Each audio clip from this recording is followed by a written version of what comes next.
Bismillahirrahmanirrahim. Assalamualaikum warahmatullahi wabarakatuh. Selamat malam kawan-kawan sehobi dan juga pelanggan-pelanggan Prabu Farm yang kita banggakan dimanapun Anda berada. Selamat tahun baru 2022. Semoga dengan pergantian tahun ini bisa menghadirkan semangat baru dalam kehidupan kita untuk bisa berusaha menjadi lebih baik.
Ayam saya yang saya mainkan itu namanya Assassin, itu tengoknya udah wah istimewa lah, kiri kanannya rapat, pukulannya keras banget.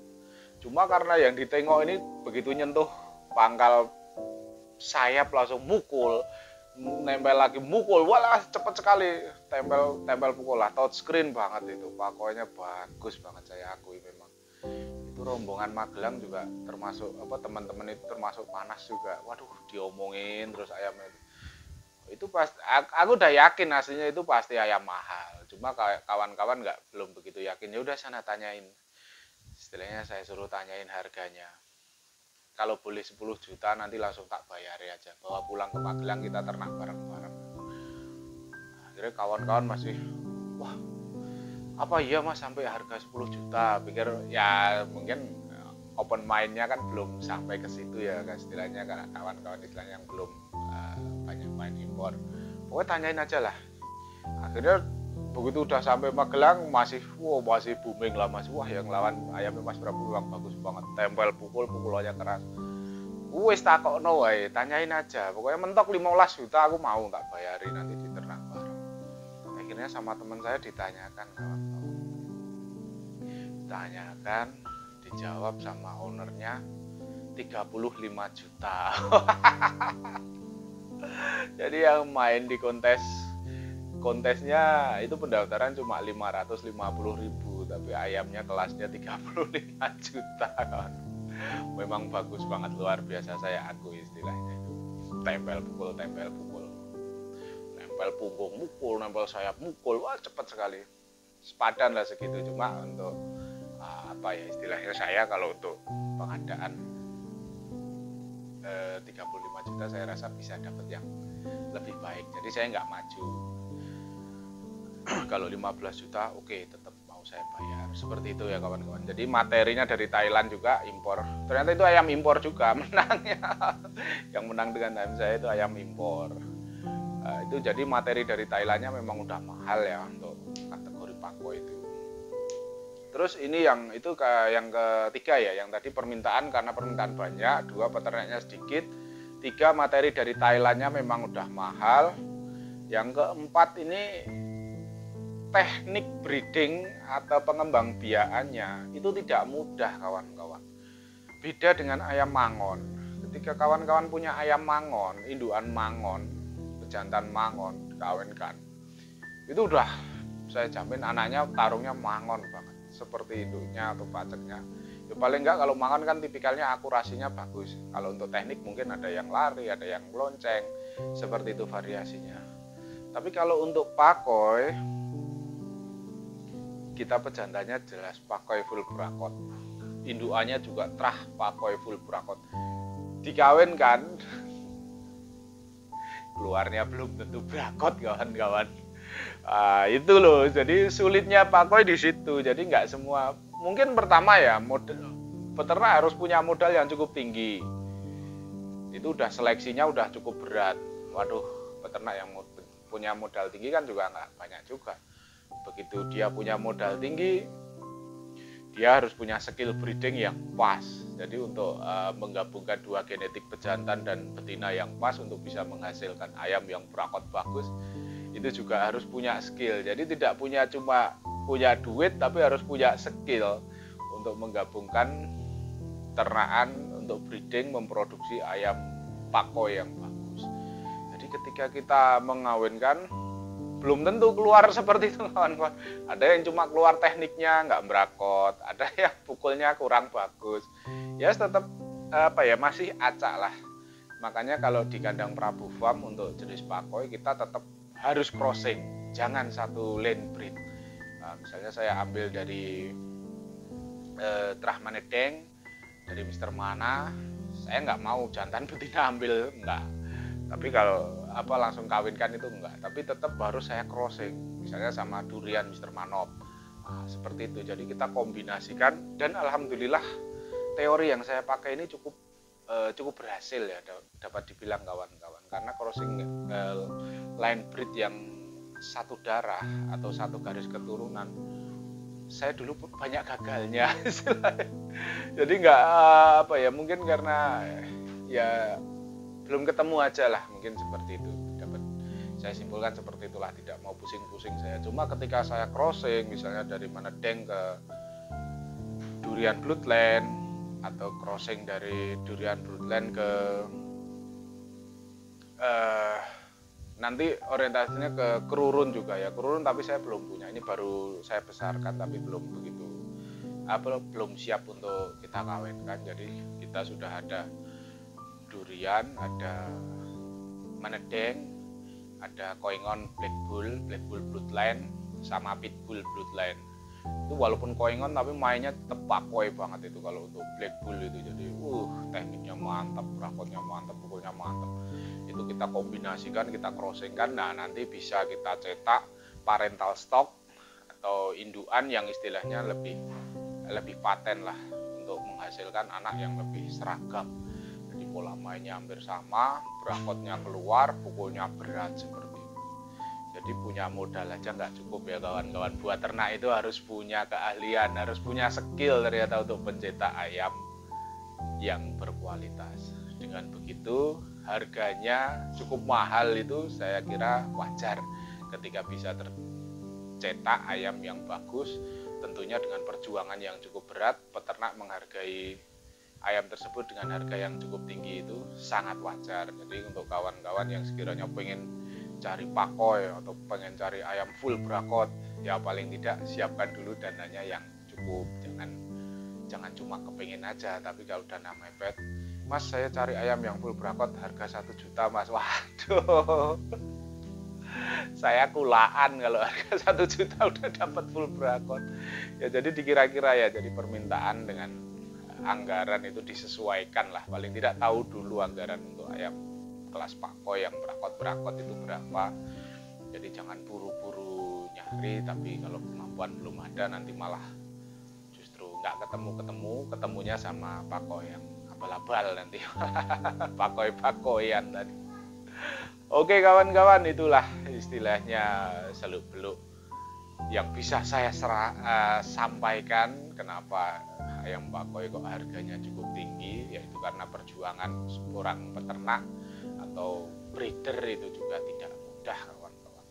Sementara itu permintaan juga banyak, materi dari Thailand sana juga sudah mahalnya luar biasa. Jadi untuk perjuangan pengadaan atau produksi di Indonesia untuk ayam pakoy memang masih terbatas. Kalau mangon sih sekarang dapat dibilang udah turun lah. Istilahnya ya kita barometernya itu kita pantau di grup-grup ayam yang di Facebook kawan. Kalau di Facebook ya maaf ya, bukan saya kok merendahkan atau meremehkan, di grup-grup umum yang istilahnya harganya yang di bawah 1 jutaan, bahkan di bawah 500 itu sudah banyak diposting, berarti ayam ini udah memasyarakat seperti itu. Contohnya dulu ayam gundul itu yang mungkin kita bilang ayam Saigon itu. Dulu saya juga breeding itu, ternak itu. Wah, begitu netes udah 200, 300 saya jual, laris banget. Tapi lama-kelamaan apalagi di pasar-pasar umum udah banyak ayam seperti itu. Waduh, lama-lama kan wah ini nggak bakal bertahan ini harganya. Namanya kita peternak kan pasti membaca pasar juga lah istilahnya. Wah, percuma nih saya ternak banyak-banyak kalau harganya udah ngedrop. Akhirnya saya ganti, udah pupus. Wah, akhirnya sekarang bahkan dewasa ayam yang udah besar, yang kepalanya nggak ada bulunya itu paling berapa, 200, 250 udah dapat. Seperti itu. Burma contohnya, Burma yang ayam kecil-kecil itu dulu saya jual lancuran itu rata-rata ya 7 juta, 8 juta. Paling murah itu 3 juta saya jual untuk lancuran Burma untuk awal-awal breeding gitu. Cuma sampai menurun ke sini, wah lama-lama udah memasyarakat, udah banyak yang punya, udah banyak yang ternak, begitu gampang ternak ayam Burma, akhirnya harga ngedrop. Begitu di pasaran kita jual, lama-lama udah selektif ya, yang bobot 2,4, 2,3 itu susah sekali untuk jual. Akhirnya itu saya obral 500 sampai 750, habisin udah. Ganti mangon yang ukurannya udah agak jumbo ya kawan-kawan, pukulannya lebih berat tapi bobotnya lebih besar, speednya agak berkurang. Jadi seperti itu. Sebagai peternak kalau mau mengikuti tren itu bisa untuk bersaing lah. Tapi kalau peternak yang monoton, jadi untuk ayam Bangkok saya udah nggak ternak ya kawan-kawan. Jadi banyak yang cari, Mas ada ayam Bangkok, aduh kalau saya ternak ayam Bangkok udah ketinggalan. Permintaannya nggak begitu banyak, jadi sekarang mangon sama pakoy aja saya ternak seperti itu. Jadi kalau untuk harga, kawan-kawan yang menyimak dulu saya jual berapa, umur 3 bulan 300, sekarang umur 3 bulan saya jual 1,5 juta. Itu ya karena memang materinya beda ya kawan-kawan. Dulu katanya 300 masih ya dulu, kalau sampean belinya dulu materi saya masih yang bangkok-bangkok itu ya nggak masalah. Cuma kan sekarang udah ya upgrade lah, kita mengikuti perkembangan zaman, mengikuti permintaan pasar, jadi butuh biaya yang lebih dengan menyesuaikan harga jualnya juga lebih mahal, seperti itu ya kawan-kawan. Oke, saya rasa cukup sekian dulu kontennya, semoga bermanfaat, menambahkan informasi bagi kawan-kawan. Syukur-syukur bisa menambahkan ilmu ternak. Nah, jadi cara membaca peluang ya kawan-kawan. Jadi kalau ternak jangan asal ternak ayam, sayang buang-buang waktu, buang-buang biaya, tapi nanti pemasarannya sulit. Harus bisa mengikuti tren mana yang sedang dicari oleh penghobi, seperti itu. Insya Allah dengan begitu harganya tetap bagus lah. Oke, salah kata saya mohon maaf. Wabillahi taufiq wal hidayah. Wassalamualaikum warahmatullahi wabarakatuh.